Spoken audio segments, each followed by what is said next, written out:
ndamutse ngiye mu by'Imana nta wandambagiza. Abenshi baretse kubatizwa muri uku kwezi kwa gatatu kitangira amavuna. Narababwiye ngo umuntu ushobora kuzapfa mu kwa kane ntashobora kunukira bicaye mu kwa gatatu. Mu benshi banga iby'agakiza ngo bagashikire n'abatazarenza uyu mwaka wa 2025, n'abatazarenza amezi 6, n'abatazarenza amezi 3, ugapanga kuzashakana n'umuhungu mukazabyarana abana 2 baraguhamba mu kwa gatandatu. Nguko kwibesha ku mwana w'umuntu ugapanga ibyiza gusa utazi ko turi mu isi idasakaye, yakunyagira utayitutse, yaguhirimbiza atari uko wayirakariye, yagupfakaza atari uko wayitutse, yaguhindura imfubyi atari uko ababyeyi bawe ari babi. Ahubwo isi dituyemo ntabwo ari yo kwiringirwa. Ukwiye kwiringirwa ni Yesu gusa. Inzitwazo abantu bagomba kuzireka bagahitamo kumvira Imana yonyine. Icyatumye ntiyegurira Imana nuko umugabo wanje yaratabyumva. Icyatumye ntiyegurira Imana nuko umugore wanje yangwishije. Icyatumye ntiyegurira Imana nuko dufite akazi gakora no kwisabato. Impamvu ntiyegurira Imana nukubera yuko bamasenge bandebye nabi. Icyatumye ntiyegurira Imana nuko iwacu twarabakene. Muri izi nzitwazo zose ari amagambo ari hano, mu nzitwazo zose zirenga 400 uzutanga muri iki gihe, mu gihe Yesu azabaje guhamagara itorero nta na rumwe ruzemerwa. Abenshi banga kwihana bakanga kwakira agakiza. Impamvu ibiteraniye yihe nukubera yuko iwacu mbonaga iby'Imana batabiha agaciro. Biragusaba ngo biha agaciro. Impamvu njewe iby'Imana ntabihaye agaciro nuko nabonaga bose ariko bari kugenda. Biragusaba ngo utandukane nuko abo bari kugenda nabi. Mu nzitwazo zirenga miliyoni 400 nta na rumwe ruzemerwa igihe Yesu azabahamagaye amazina y'abanesheje. Ya Imana ntabwo izigera ishakisha abajurizi bazagushinja ibyaha, ahubwo muri wowe hari icyumba Imana yashigajemwo Satani atapfa kuvogera. Niyo mpamvu abantu bashobora kukogeza kuri mukuri, icyumba kikabihakana ngo uri mu binyoma. Niyo mpamvu abantu bashobora kukogeza ngo uri umukire, icyumba kikakwemeza ko wahombye ukaba warakennye. Niyo mpamvu abantu benshi bakunze kubita ba bosi, akaba muzi ko ari bosi muri 2 nyamara 2020 yarahombye. Abantu bavuga bati bosi we komera tuzi kuri umukire, icyumba kitumva rero bari kureba ishusho y'inyuma ariko warakennye. Nakurikiranye amateka ikibazo cy'abakire bagira. Abantu bakomeza kubarebera mu kuba barakize nyamara barahombye. Nuko yakwaka amafaranga bakayamuha bazi ngo ni bosi wa kera, bakayamuhereza n'abandi akabafata amafaranga. Burya akambabwire nta mukire ukena ngo ajana ubusa, ajana amadeni. Babandi bamwizeraga ugasanga bari kuvuza induru batumva yemwe twari tuzi ko bikimeze neza naho amafaranga yarayagurukije kera. Dufite bosi udahomba, uno Yesu mwana w'Imana. N'uyu munsi wa none hari benshi bamaze kuboneka bavuye mu mazi biteguye guhara byose ngo bamukurikire. Undi baramubwira bati vayo utaha ubukwa tumva narongoye kandi gusiga inkumi ntabwo byoroshe. Ubu dufite abana benshi banze kubatizwa, dufite abasore benshi banze kubatizwa. Ati nindamuka mbatijwe umusore wanje untereta asanzwe ari umupanikoti nje ndabumudive gutakaje ubundi nubundi arabinkuramo. Ku bantu babagome babaho mu migani baca bakunze kuvuga ngo Imana y'umukobwa ngo ni umugabo we, ariko suko biri, ahubwo Imana y'umukobwa ni Yesu Kristo. Kuko Imana itamurema, Imana itamurinda. Nubwo abantu benshi batanga inzitwazo zo guhangayika, ugasanga ubwoba bwarabamaze, mbese nzashakana nande, mbese buriya ninde uzantwara. Imana yakuremye izuzakujyana. Nta mpamvu yo kugira ubwoba, nta mpamvu yo gushidikanya, kuko utiteretse ku isi gahunda zawe zose ziri mu biganza by'Imana. Kwiringira TV, ubutumwa bwiza kuri benshi, gukizwa kwa benshi. Matayo 24 umurongo wa 14. Reka dushimire Imana yacu itwemereye ko tuturize imbere yayo muri aya masaha. Imana ihabwa icubahiro. Duse namwe munejejwe n'iki gitaramo cy'indirimbo. Barakoze burya imbabazi nizirangira abantu bazibuka ibyiza byagiye bibanyura imbere ngo bihane bakanga bagira ubwoba. Murebye ukuntu abaririmbyi bari kuririmba tugakurura mu bitekerezo iyo baturutse, nakunze kubyibazaho cyane nicaye hano muri gahunda. Abana buriya kuva muri Kigali bashobore kuba bavuyeyo mu masaha 12 cyangwa se saa 11 niho baba bari guhamagarana kujya aya masaha batari bakoza ku munwa, zibaye saa 6 bakaba baririmbye ari umunyabyaha bari gushaka, nta n'uwo bari mideni, bizaza mu rubanza nabyo. Bande banejejwe na korali, bande banejejwe na korali. Imana bahumugisha, baririmbye katubifurize kuzaririmbira mu ijuru. Imana bahumugisha cyane. Ndashimira na korali yabanje yatwerekaga ko tugomba kwikoreza Yesu imitwaro burya nta na kimwe atashobora. Kanongere nkundishe iyi korali yakoresheje amavuna hano n'umurwa musha. Ego nabonye ari korali yanteye ubwoba. Aya mavuna yibanzemo abanyakigali cyane, kandi kuva muri Kigali kuzamuka inaha mu Ruhengeri cyangwa se mu Kinigi na amafaranga agenda ari kugwa muri kaburimbo. Imana nabo izabajyane mu ijuru. Burya Yesu akorana n'abantu barekura. Reka mbifurize Yesu ashimwe. Niba ari umugani nabaciriye, umugotomezi wa cyane ntamenye imvune y'uwasengeye. Simugani murawumvise buriya. Niba mukurura amateka kumva ngo korali Ambassador ivuye Kigali ijina si henshi igera mu gihugu, ntabwo ari ugupfa guterura gusa ngo muze ngwe biravunye, kandi nubwo bivunye ibivunya cyane nuko Yesu yadupfiriye ku musaraba. Rero ubwo rero uyu munsi turirirwa turi kubagotomera twitonze. Haleluya. Ndavuga sibo turanywa ahubwo birabavamo turabigotomera. Nibyo si ni korali yakoresheje amavuna. Reka mbasabe tuzabe turi ku nyanja y'ibirahuri. Nkuze kwibaza iki kibazo, ikorali nubwo iri kuririmba gutya bikagaragara ko turi kwasama cyane, kandi twatwawe pe. Iya mbere yaririmbye nje nandi gukoma amashyi nicaye hano. Iya kabiri rero ndabo bararirimbye numva natakaye rwose. Ko bari kuririmba gutya ari abana b'abantu bapfa. Igihe abamarayika b'Imana bazaba bivanze muri bo, amajwi ari kwiyongera. Twageze ku nyanja y'ibirahure. Nasomye amateka yo ku nyanja y'ibirahure aho tuzaba tugeze ngo nk'uko umuntu ashobora kwirebera mu birahure akareba ukwasa, niko bazagera aho hantu buri wese azisanga mu wundi.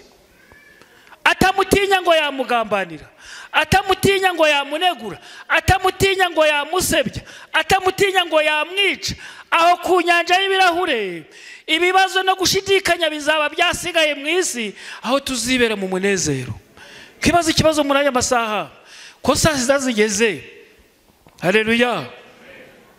Niki kikubuza kumasha ngo uje mu ruhande rw'Imana? Mbese ko mu gihe gitoya Imana igiye kuzahamagara bayikurikiye, ikizatuma utajyayo uzigana nacyo muri iki gihe ni igiki? Ukibazeho nanje kibaze, ugitekereze nanje nyitekerezeho. Mushiki wacu yadusomeye isomo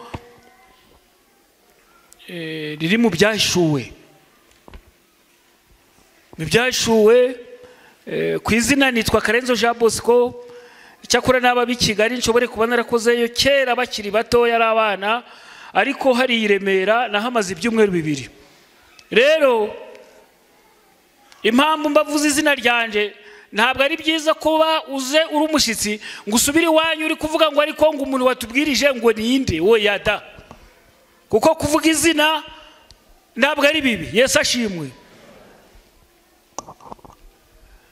Ndasoma amagambo ari hano mu Byahishuwe mu gice cyaho cya mbere ku murongo wa 7, ku magambo avuga ngo dore razana n'ibicu.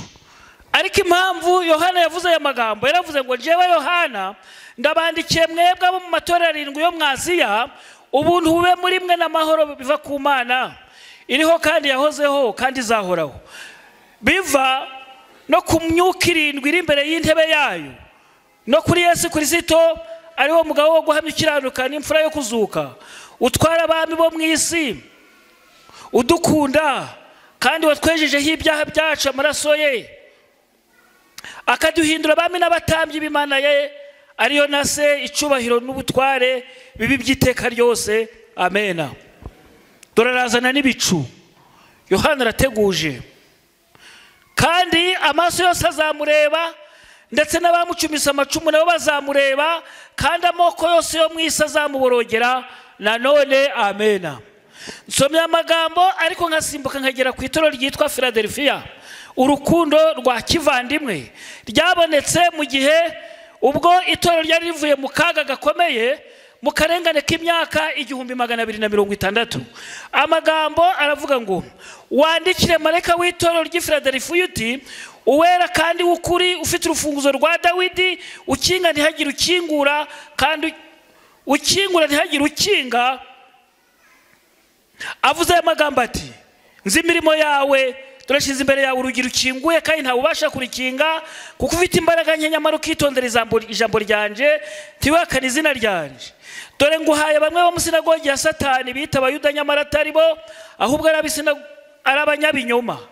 Dore nzabahata kuza bikubita imbere y'ibirenge byawe, bamenye yuko nagukunze, kuko witondeye ijambo ryo kwihangana kwanje. Nanje nzakurinda igihe cyo kugeragezwa kigiye kugerageza ibihugu byose, kugerageza abari mu isi. 11. Ndaza vuba, komeza ibyo ufite, hatagira ugutwara ikamba ryawe.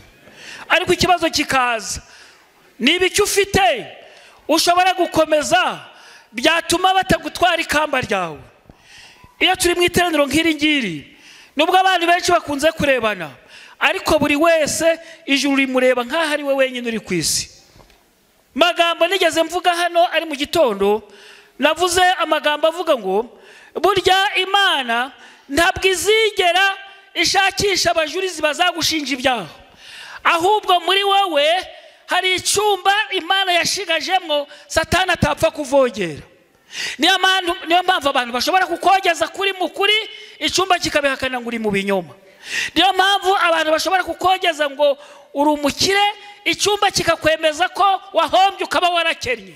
Niyo mpamvu abantu benshi bakunze kubita ba bosi, akaba muzi ko ari bosi muri 2, nyamara 2020 yarahombye. Abantu bavuga bati bosi we komera tuzi kuri umukire, icyumba kitumva rero bari kureba ishusho y'inyuma ariko warakennye.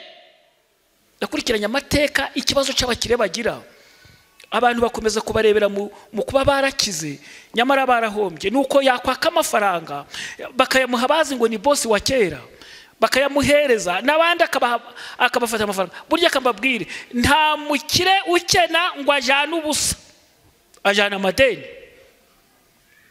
Babandi bamwizeraga ugasanga bari kuvuza induru batumva, yemwe twari tuzi ko bikimeze neza, naho amafaranga yarayagurukije kera. Dufite bosi udahomba, uno Yesu umwana w'Imana. N'uyu munsi wa none hari benshi bamaze kuboneka bavuye mu mazi, biteguye guhara byose ngo bamukurikire. Imana ihabwe icubahiro. Ndasoma amagambo ari muri Mariko, twamaranye igihe kirekire, si ngombwa ko mbwiriza byinshi. Oya pe, utarumvise n'akazi ke. Ndasoma igitekerezo kiri hano muri Mariko igice cya 10:17, ku mutwe w'amagambo uri kutubwira ngo,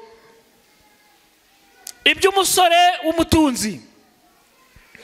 Ageze mu nzira, umuntu aza aho ari yirukanka, aramupfukamira, aramubaza ati, mwigisha mwiza, nkore nte ngo mbone kuraga ubugingo buhoraho? Yesu nawe aramubaza ati, unyitira icyo mwiza? Nta mwiza keretse umwe n'Imana, niwe Mana. Uza amategeko ngo ntukice, ntugasambane, ntukibe, ntukabeshera abandi, ntukariganye, ubahe so na nyoko. Aramubwira ati, mwigisha, ayo yose narayitondere mbereye mu buto bwanje.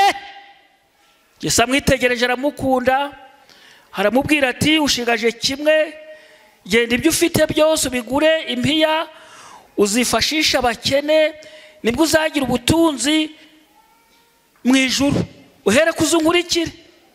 Yumvise iryo jambo mu maso he harahonga, agenda afite agahinda kuko yari afite ubutunzi bwinshi. Yesu araranganya amaso abwira abigishwa bati, erega biraruhije ko abatunzi binjira mu bwami bw'Imana. Abigishwa be batangazwa n'amagambo Yesu, amagambo ye.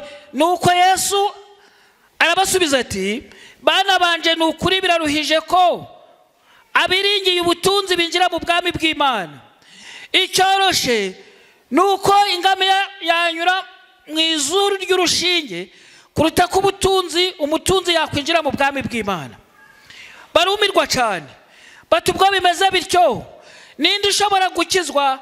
Yesu arabitegereza arababwira ati, ibyo ntibishobokera abantu, ariko ku Mana ko si uko biri, kuko byose bishobokera Imana. Aleluya. Nsomye igitekerezo kirekire ariko cyiza, kikaba kirimo amagambo akomeye ku bantu biringira ubutunzi. Yesu ashimwe. Iyo abantu bafite ubutunzi burya abandi barabakunda. Iyo bigaragara ko umuntu akize nubwo nta mafaranga araguha uramwubaha. Iyo bigaragara ko umuntu ameze neza uramutinya. Ariko reka nongere mbabwire, uyu muhungu yashatse kwibonekeza mu iteraniro, nuko aravuga tumva rero mwami nakora iki ngo nzabone ubugingo buhoraho. Nasomye amagambo avuga ngo Yesu yaramubonye aramukunda, ariko icyo yamukundiye ni ikihe? Yaramubwiye ngo amategeko yaramubwiye, avuze ngo yarayitondeye kuva mu buto bwe kugeza mu myaka agezemo. Nuko Yesu aramukunda rero, uyu muhungu avuze neza cyane, ariko aramubwira ngo usigaje kimwe. Icyo usigazeho kimwe rero ni ikintu cya kindi utangaho inzitwazo. Icyatumye ntiyegurira Imana nuko ababyeyi banje bari abapagani. Icyatumye ntiyegurira Imana nuko umugabo wanje yari atabyumva. Icyatumye ntiyegurira Imana nuko umugore wanje yangwishije. Icyatumye ntiyegurira Imana nuko dufite akazi gakora no ku isabato. Impamvu ntiyeguriye Imana nukubera yuko bamasenge bandebye nabi. Icyatumye ntiyegurira Imana nuko iwacu twarabakene. Muri izi nzitwazo zose ari amagambo ari hano, mu nzitwazo zose zirenga 400 uzutanga muri iki gihe, mu gihe Yesu azabaje guhamagara itorero nta na rumwe ruzemerwa. Abenshi banga kwihana, bakanga kwakira agakiza. Impamvu ibiteraniye iyihe? Ni ukubera yuko iwacu mbonaga iby'Imana batabiha agaciro. Biragusaba ngo ubihe agaciro. Impamvu njyewe iby'Imana ntabihaye agaciro nuko nabonaga bose ariko bari kugenda. Biragusaba ngo utandukane nuko abo bari kugenda nabi. Mu nzitwazo zirenga 1,400,000 nta na rumwe ruzemerwa igihe Yesu azabahamagaye amazina y'abanesheje. Kandi hazaba humvikana ijwi riri mu Migani igice cya mbere 23 na 24, muhindurwe n'imiburo. Iyo amahoro ahari, ufite uburyo bw'ubutumwa bwiza bwatambuka, uba ufite amahirwe yo kumvira imiburo. Ariko hari ijwi rizumvikana nyuma y'uko imiburo wayikerenceje rivuga ngo narabahamagaye murananira, mbaramburira ukuboko ntihagire ubyitaho, mwahinyuye inama zanje no gucyaha kwanje, nuko nanje nzabakina ku mubyimba mwagize ibyago, nzabaseka icyo mwatinyaga kibagezeho, ubwo muzatungurwa n'ubwoba, ibyago byanyu bikaza nka serwakira, muzacakana umwete ariko ntabwo muzambona. Impamvu ni iyihe? Reka mbabwire. Bazana ibyumweru 2 kandi mu by'Imana yarantumye nta nikimwe nigeze nikenga kuvuga. Ndasubira kuri iyi korari, ntaci itakoze yemwe kugeza igihe iyi korari mu bakunda gusenga muzayisabire, ubu butumwa butambuka mu Rwanda hose no hanze y'igihugu. Burya uyu muhungu rero waturutse i Kigali yaraje, burya yaritanze, tumaranye ibyumweru 2 nahangaha, ari kwereka amahanga yuko Yesu agiye kugaruka. Ndimwo ndavuga abantu barakurikiye, za korari zaraje, ibiryo twarariye, kunywa twaranyoye. Imana izabajyane mu ijuru pe. Ariko imbabazi zizarangira. Hari amagambo nshaka gusoma muri iki gitabo cyitwa imigani ya Kirisito, ku magambo y'inzitwazo, ku mutwe w'amagambo uvuga ku batumirwa babi. Aba batumirwa babi, umwe baramubwiye ngo naza ataha ubukwe, nuko aravuga tumva ngiye kugerageza ibikingi, ntabwo nzi niba byakwera neza, nuko ngiye kubigerageza ndebe niba bizera, ubukwe ntabwo nkibujemo. Undi baramubwira bati vayo utaha ubukwe, tumva narongoye, kandi gusiga inkumi ntabwo byoroshe. Ubu dufite abana benshi banze kubatizwa, dufite abasore benshi banze kubatizwa. Ati nindamuka mbatijwe umusore wanje untereta asanzwe ari umupanikoti, nje ndabumudive gutakaje ubundi n'ubundi arabinkuramo. Ku bantu babagome babaho mu migani baca, bakunze kuvuga ngo imana y'umukobwa ngo ni umugabo we, ariko suko biri, ahubwo imana y'umukobwa ni Yesu Kirisito. Kuko Imana itamurema, Imana itamurinda, nubwo abantu benshi batanga inzitwazo zo guhangayika, ugasanga ubwoba bwarabamaze, mbese nzashakana nande, mbese buriya ninde uzantwara. Imana yakuremye izo uzakujyana, nta mpamvu yo kugira ubwoba, nta mpamvu yo gushidikanya, kuko utiteretse ku isi, gahunda zawe zose ziri mu biganza by'Imana. Dufite abana bihebye rero batanga inzitwazo, ndamutse ngiye mu gakiza cyane nta mugabo nabona, ndamutse ngiye mu by'Imana nta wandambagiza.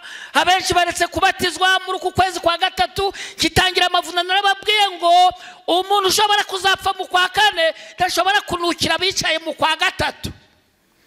Mu benshi banga iby'agakiza ngo bagashikire, n'abatazarenza uyu mwaka wa 2025, n'abatazarenza amezi 6, n'abatazarenza amezi 3, ugapanga kuzashakana n'umuhungu mukazabyarana abana 2 baraguhamba mu kwa gatandatu. Ngo kukwibesha ku mwana w'umuntu, ugapanga ibyiza gusa utazi ko turi mu isi idasakaye, yakunyagira utayitutse, yaguhirimbiza atari uko wayirakariye, yagupfakaza atari uko wayitutse, yaguhindura imfubyi atari uko ababyeyi bawe ari babi. Ahubwo isi dituyemo ntabwo ari yo kwiringirwa, ukwiye kwiringirwa ni Yesu gusa.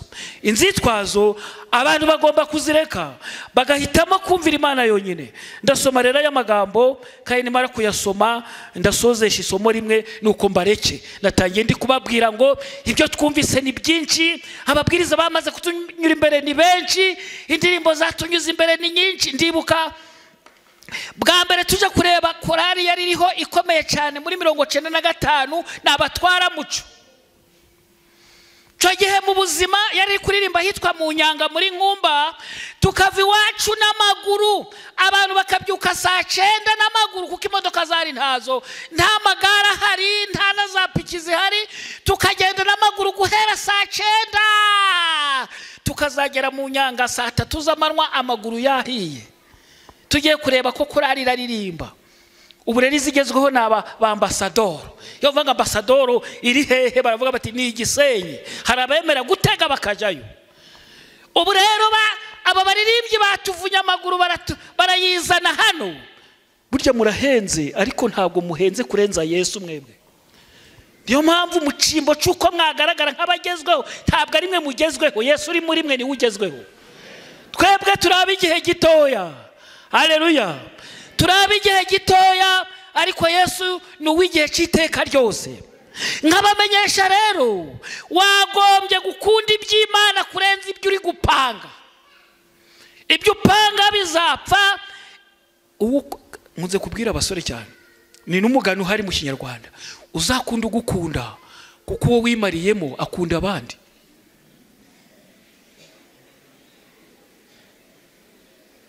Impamvu vuze iri jambo, hari abana benshi bakunze kwenena ku bana babakire bazi kuba bari abasirimu, nuko umukobwa akemera akavuga ati Mana no kurya nzabireka, nzemera mba umugore we nkiri iwacu, ariko anjane nje wabo muri kiriya gipangu. N'agahungu kari kubara ko kazizanira uwo muri Afurika y'Epfo. Iki kintu gikunze gutuma abana bacu batagaciro. Ukamukunda ukamwimariramo, yemwe mbona hari n'abagenda bafashe mu mugongo, wagira ngo umugongo wacitse, akamujana buhoro, sheri ndagutekereza no kurya bikananira we. wamwimariyemo ugera igihe unamwambarira ubusa ariko we yikundira uwo muri Amerika. Byarantangaje, dufite abasore b'abasirimu mu Rwanda ubu ngubu perese kuja gutaha ubukwe i Kigali bw'umuhungu wazanye umukobwa uba muri Ethiopia. N'indege ziri gukora. Yesu ashimwe. Ibiyo mbikuruye rero, abantu benshi bifuza ibyiza, abantu benshi bifuza kuba amahoro, ariko Imana no yifuza kuba umwana wayo. Mu nzitwazo rero uzaba uri gutanga ati impamvu icyatumye ntajya mu by'Imana neza, hari umuhungu twakoranaga gahunda none uzarira ubonye guhindutse, yizaniye uwakure. Dufite abana bashaka kurya imikati, dufite abana bashaka kurya inyama batavunitse, dufite abana bashaka kurya ku muceri nta kibazo, dufite abana badashaka kunywa amazi bashaka za ji z'abasirimu utaravunitse na rimwe, dufite abana bifuza za taci atazi gukorera n'amafaranga 100, dufite abana bifuza za interinete nta n'urumuri wabo rubayo. Abo nibo usanga bicuza nyuma, bigusaba ngo nawe uzirikane ko ijuru ryakuremye rigukunda kandi rishaka ko waryumvira. Inzitwazo rero nta na rumwe ruzemerwa. Ngiye gusoma amagambo ngayo. Aba batanze udwitwazo rwose batanze banga ubutumire bari bahawe bwo kuja mu birori, nibwo rutangwa mu kwanga ubutumire bw'ubutumwa bwiza. Abantu bavuga ko badashobora guhara inyungu bategereje kubona mu isi, bita ku by'ubutumwa bwiza bubasaba, ku by'ubutumwa bwiza bubasaba, babara inyungu z'igihe gito bakaziha agaciro karuta ubutunzi bw'iteka ryose. Imigisha Imana yabahaye ibahindukira imbogamizi, ibatandukanya n'umuremyi ndetse n'umucunguzi wabo. Ntibashaka ikibarogoya mu kwiruka ku by'isi, maze bakabwira intumwa y'imbabazi bati none igendere nimbona igihe nzagutumira. Abantu benshi batanga inzitwazo, ubu mbona mu bakire nkabona no mu bakene. Buryo umukene atanga inzitwazo atumva nje narakennye n'imyiteguro y'isabato sinayishobora, ugasanga uwakiza yarasanzwe ahirimbiye iwabo nta n'ibiryo bibayo, none bafite imodoka ugasanga isabato itangiye ari hagipakira. Muje murabihuza mu nzitwazo abantu batanga zose nta na rumwe ruzemerwa. Yesu ari gushimira abakoze neza. Niyo mpamvu muri aya masaha muri izi nzitwazo abantu batanga ngo bagere ku by'isi, ijuru ryo rirashaka ngo inzitwazo uzireke uzasingira ubugingo buhoraho. Umutunzi akivuga tumva rero byose narabirangije, Yesu yaramukunze, ariko ikintu cyo gukomeza ubutunzi, nasomye amateka, nimugomba gusoma iki gitabo cyitwa Imigani ya Kristo, kiravuga ngo uyu mutunzi ntago yongeye kubonana na Yesu byiteka, kuko amubwiye ngo aje kugurisha ibyatunze, yabonye ati nagurisha imodoka yanje ngo n'abantu, ubu nje kugurisha n'ihene ngo mbihereze nabo ntazi. Ariko kugira ngo aba bantu iri tsinda ry'aba babatijwe bashasha baboneke, nuko hari abatanze ibitambo by'ibintu byabo. Yesu ashimwe. Kabwira aba bose batanze ibintu byabo bari gutamba kugira ngo abana b'Imana baboneke, Imana izabishure kuzabona ubugingo buhoraho kandi buryo izabutanga. Niyo mpamvu ndasoma amagambo nirukanyira kugera ku musozo, amagambo avuga ngo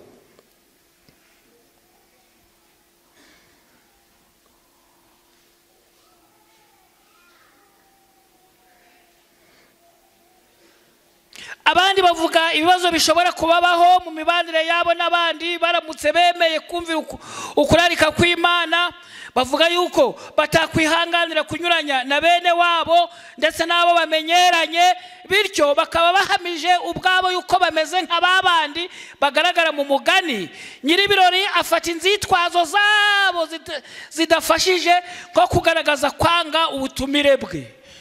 Abantu bavuga ngo impamvu nta kwihana nsetswa n'abantu, wakwakira agakiza ukaba umwana w'Imana ngo ngo ndikubona ubu turi mu nzara mu kwezi kwa gatatu, cyokora mu kwa gatandatu ibishimbo bizaba byeze n'ibirayi niho nzabatizwa, kandi bazamuhamba mu kwa kane. Bega kwibesha we. Barasobanuye ni muri Zaburi y'amagambo avuga ngo abantu ni ibikenya. Zaburi ya 39 kanyasoma y'amagambo, ariko ubundi umuntu ni iki? Zaburi ya 39 niho ayo magambo nayasomye. Kanyahe n'aba banyakigali bayatahane, mugende murayaganiraho no mu modoka. Amagambo aravuga ngo ku murongo wa 5, Uwiteka umenyeshe iherezo ryanje n'urugero rw'imisi yanje, menye ko ndi igikenya. Hepfo amagambo arakomeza, dore wahinduye imisi yanje nk'intambwe z'intoki, igihe cy'ubugingo bwanje kuri wowe kimeze nk'ubusa. Nukuri umuntu wese nubwo akomeye ni umwuka gusa, nukuri umuntu wese nubwo agenda nta kigenda, nukuri bahagarikira umutima ubusa, umuntu arundanya ubutunzi atazi uzabujyana. Nubwo abantu benshi bakunze guteganya batumva, rero turi kubona ko mu kwa 6 numvaga hari abantu bavati, turi kubona mu kwa 6 niho igihugu kizaba gihumutse, ubwo niho tuzabona uburyo bwo kugura, tubone n'uburyo bwo kubatwanywa, bazamushingura mu kwa 4. Uyu munsi ni wumva ijwi ryayo, ntiwinangira umutima, komeza icyo ufite, hatagira ugutwara ikamba ryawe. Niba ari Yesu ufite, umukomeze. Umuntu wavuze ati narongoye none sinshobora kuza, agereranya itsinda rinini ry'abantu. Hari benshi bemerera abo bashakanye kubabuza kwita ku kurarika kw'Imana. Umugabo aravuga ati sinshobora kumvira ibyo nemera birebana n'inshingano zanje mu gihe umugore wanje ayirwanya. Yatuma kuyikora binkomerera cyane. Umugore nawe yumva ahamagawe kubw'ubuntu ngo ngwino, kuko byose bimaze gutegurwa, maze akavuga ati ndakwinginze mbabarira, umugabo wanje yanzira arika ry'imbabazi, avuze yuko ibyo akora bibaye imbogamizi. Ngomba kujana n'umugabo wanje, none kubw'ibyo sinshoboye kuboneka. Imitima y'abana igira ubwuzu, bifuza kuza ariko bakunda ababyeyi babo bombi, maze kuko bo batitaye ku kurarika k'ubutumwa bwiza, abana bibwira yuko bo batitezweho kuza, nabo bakavuga bati mbabarira. Abo bose banga kwitaba umukiza batinya icyabatandukanya n'umuryango yabo, bibwira yuko mu kwanga kumvira Imana baba bashakira urugo rwabo amahoro n'iterambere, ariko uko ni ukwibesha. Ndasubira mu magambo rero natangiriyeho isomo badusomeye, komeza ibyo ufite, hatagira ugutwara ikamba ryawe. Kandi abijuru bo, Yesu ashimwe, abijuru bo badutegereje kugira ngo batwakire. Ariko muri kureba iyi filime, abijuru batwakiriye. Nasomye amagambo ari mu Byahishuwe 8, mu ijuru haba hituza nk'igice cy'isaha. Data wa twese yamanutse ngo aje kureba ukuntu abantu banesheje. Haleluya. Burya Yesu abazajyana mu ijuru nabitanga nk'uko nawe yitanze. Haleluya. Data wa twese amanutse, Yesu nawe yaje, abamarayika baje, abakerubi bamanutse, ibizima 4, ibizima bifite amaso impande zose ni 4, abakuru 24 abo nabo baje mu ijuru hasigaye y'ubusa. Ngo abijuru bose baje kureba umukimbagiro w'abanesheje. Uzahirwe utazashakwa ngo uburi. Bamwe bazabuzwa n'ibirayi, abandi bazabuzwa n'amasoko, harimo abazabuzwa n'imiryango yabo, harimo abazabuzwa n'abagabo babo, abandi bazabuzwa n'abagore babo. Uzasanga ruruhogere rw'abari kurira kuko bananiwe kwitanga. Nyamara muri aya masaha urahamagarirwa kwitanga. Reka nsabe Imana yo mu ijuru, Imana ishobora byose, izi herezo ryawe, ifate umutima wawe. Haleluya. Muri byinshi by'inzitwazo utanga, Yesu agushoboze guhita mu ijuru niryo rizaramba. Yesu nagaruka azaduhana ubugingo buhoraho. Niko gusenga kwanjye namwe ndabasabira nanjye nisabira mu izina rya Yesu. Baha amahoro. Ndahamagara abantu bari hano, mushobora kuba mwatugendereye mwaje gutaha ubukwe bw'ababatijwe, mukaba muri abashitsi, ariko namwe Imana irabararika, ibararikira kuyikorera uko byamera kose. Nta rwitwazo utanze. Nubwo utabatijwe uyu munsi, uri kumva nawe Yesu wagera ikirenge muce ukazamukorera. Icyo cyifuzo ugifite mu mutima ukagira gutya, kiragusha turebe mwavuga amena nasaba pastor se akegera hano hafi agahagarara hano uwumva yagira icyo cifuzo akamukora mu biganza akamwifuriza amahoro y'Imana nubwo utabatijwe uyu munsi ufite icifuzo cyo kuja mu muryango w'Imana nawe ukayikorera ngwino uramukanye na pastor birasoza akuramukije muririmba indirimbo 57 dusaba umuririmbyi cyakora nabo baririmbye hari ikintu mbona nibuzi kuraririmba zatoranijwe dufashe kuririmba muri ziza 500 nizo tuzaririmba no mu kirere izawe zasigaye vuga murabyumva nta mpamvu yo kutaririmba iyi ni korari izazamuka mu kirere turi kuririmba mudufashe kuririmba murangu ngaho vayo kwamamaza ubutumwa mwisi nemo kwezayo makuru mubantu abashakani ngaho vayo uwemeyaze ni mubimenyesha tuye hasi umubyeyi araza rurabana be abashakani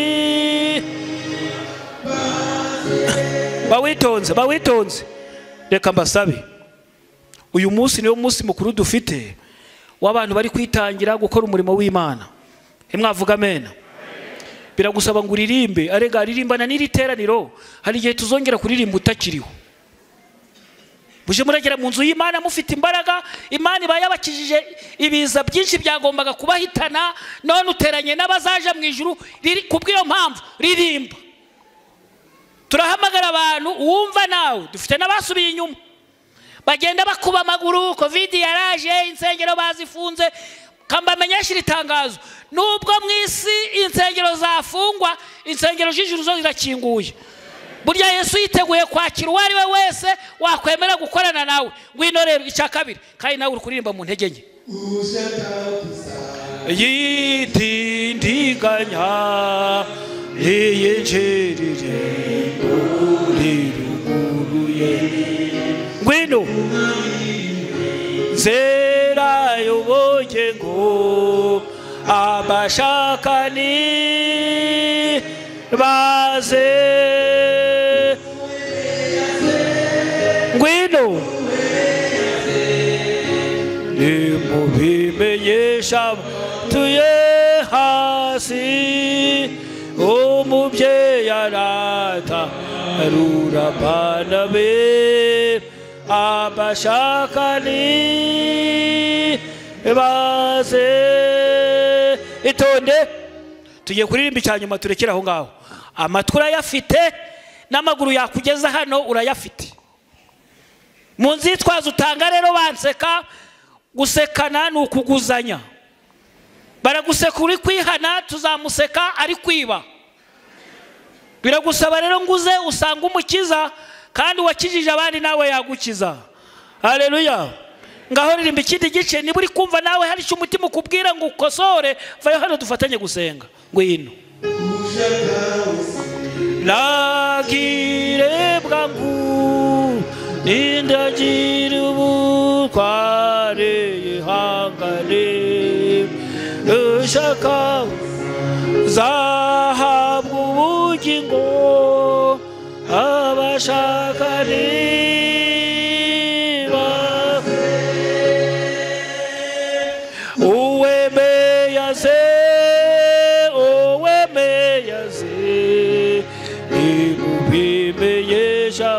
tuye hase umubyeyi arata rurabana be abashakani baze itonde kumenya hasigaye igice cya nyuma cyo kuguhendahenda wowe utazi igihe amatwi yawe atazumva utazi igihe amaguru yawe azareka kugenda utazi igihe amaboko yawe azareka kugutamika Imana ikaguhamagara muri aya masaha ibyo byose mvuze ugishobora kubikora ntabwo sinzi niba mpamya ko aya materaniro niyongera kuba uzaba urimo, ahubwo muri uyu mwanya biragusaba ngo ukorane n'umutimanama. Mbese amaherezo yawe azaba yahe? Mbese uri kubona ibyawe bizagarukira he? Impanda nivuga hazumvikana impundu cyangwa n'imiborogo. Ucyumvira ijwi rero biragusaba kwikiranura n'ibigufashe, kuko wabisanze mu isi kandi uzabisiga. Icyanyuma, niba uri kumva ijwi ry'Imana riguhamagarira kuza hano, uze dusenge. Nagire bwangu andagira umugare hangane, ushaka wese zahabwa ubugingo, abashaka ni baze uwemeyaze ngwino uwemeyaze nimubimenyesha abatuye hasi, umubyeyi aratarura abana be, abashaka ni baze. Reka mbamenyeshe iri tangazo. Aba bantu bahagaze imbere, Pastor usa nk'ugera ku ruhande, naho baba batabatijwe none umukiza aje nimugoroba twazamukana, kandi impamvu bamaze kwizera. Reka Imana ibakomereze mu buntu bwayo, kandi mu myaka bafite ijuru ribarindire mu kigero cyaho. Yesu agiye kugaruka azasange rwose ari abari beza, abaziranenge, mu bazabona Imana nabo bazabe barimo. Niko gusenga kwanjye namwe ndabasabira, nanjye nisabira mu izina rya Yesu. Hini bande banejejwe n'aba bantu, Imana ibahe umugisha. Muhereze Pastor mikrofoni, arapfukamana nabo aho ngaho imbere, maze abaragize Imana. Imana izabarinde, Imana izabayobore, kandi mwuka w'Imana akomeze kutuba hafi, kankomeze kubifuriza isabato nziza. Ngo aho ntageze mwuka w'Imana hageze, mu izina rya Yesu. Kwiringira TV, ubutumwa bwiza kuri benshi, gukizwa kwa benshi. Matayo 24:14.